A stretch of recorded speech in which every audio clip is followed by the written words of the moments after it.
We often hear of people running or cycling across the country raising money for a variety of causes. But for one man riding from Alaska to Florida, he's simply going the distance in the name of good news. Last night, he made a stop in the border city. Nair Manisa reports. Hello, welcome to day 14 of the Campaign for Good News. I made it to Lloydminster today, which has the very unique distinction of being on the border of Alberta and Saskatchewan. This is a video blog created by cyclist Chris Gregg. The 25-year-old from Oakville, Ontario, rode into Lloydminster last night. He's on a Canada-US bike tour where he's chronicling a feel-good story from each of the 30 towns and cities he's pedaling through. It kind of started when I was watching the news one night. It was just getting really ridiculous, some of the things they were showing, and I said, like, why not go on a bike ride where I just show some positive stories from each town I stay in? Greg says he's not doing this trip for charity, that he just wants to share some positive stories from each region. I think people back at home following are learning something new about each town. You know, like Lloydminster, they're gonna learn that it's on the border basically, and it's kind of a quirky little fact, right? So it's just fun stuff like that. From our team at City Hall, yes, we certainly appreciate anybody bringing good news and wanting to talk about good news. Greg is doing this trip all on his own. Every night, after biking roughly 200 kilometers a day, he uploads pictures and videos, then calls it a night. I haven't had a break yet, and I'm doing pretty good, really. Like, nothing really hurts on my body, you know, permanently or anything like that, so doing pretty good so far. Greg will be making stops in Saskatoon and Regina before making his way to the finish line in Florida. Nair Manisa, Newcap News.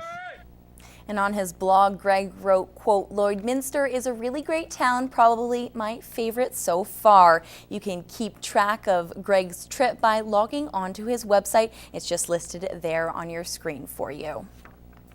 Meantime, the summer months give local green thumbs a chance to get out and enjoy their passion. For one 79-year-old, keeping his love of gardening alive came with some tough challenges. Anna Stanislaw has more.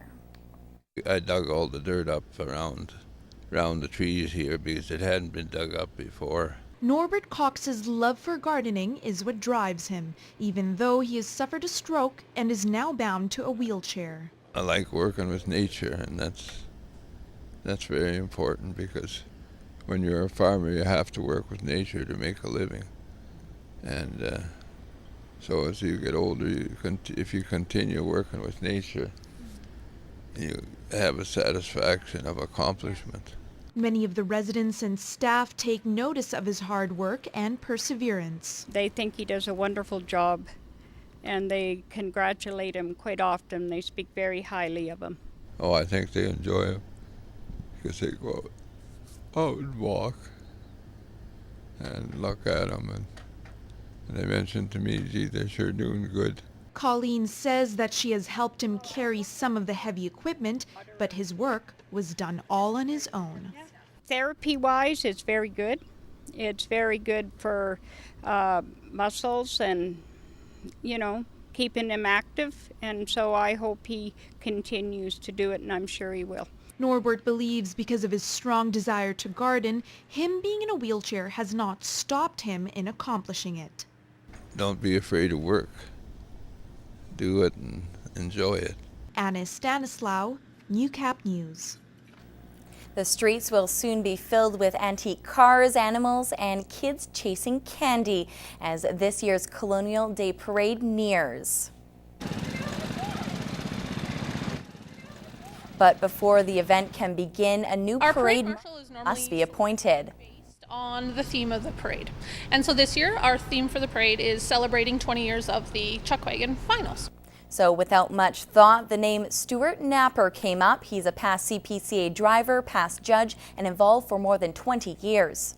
Volunteering with the exhibition, like on the racetrack, and I've been in the business, Chuck Wagon racing for 34 years, so I suppose. CKSA will broadcast the event live starting at 10:15 Wednesday morning. And speaking of Colonial Days, many are counting down the days to the big fair, including Lloyd FM's Heather Clagis. She's got the details on the live music taking to the grandstand stage and information on a live show featuring Brad Johnner this weekend. Here's what's happening.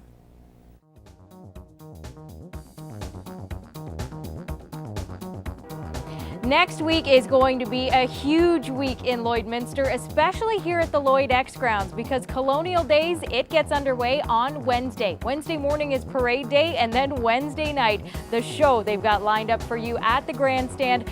Carly Rae Jepsen will be in town. I think it's a show that the entire family will absolutely love. So make sure you're at the Lloyd X for that one. For the rest of the week, Thursday night, they've got Nazareth coming in. Friday night, Derek Rattan, and Saturday night, Chad Brownlee. It's going to be an incredible week, so hopefully you can make it out with the entire family to Colonial Days at the Lloyd X grounds.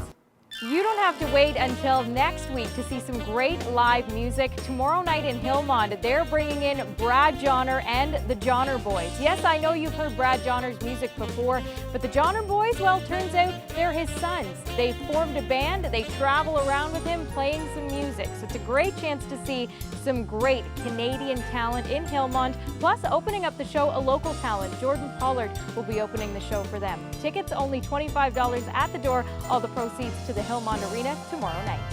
You can spend your weekend listening to some brand new music. We've got a chance for you to win a copy of Maroon 5's new album, Overexposed. It includes the hit song, Payphone. If you want a copy, it's real simple. All you have to do is email your name and daytime phone number to tvcontests@newcap.ca. And we want to say thanks to John at Universal Music Canada for setting us up with the music.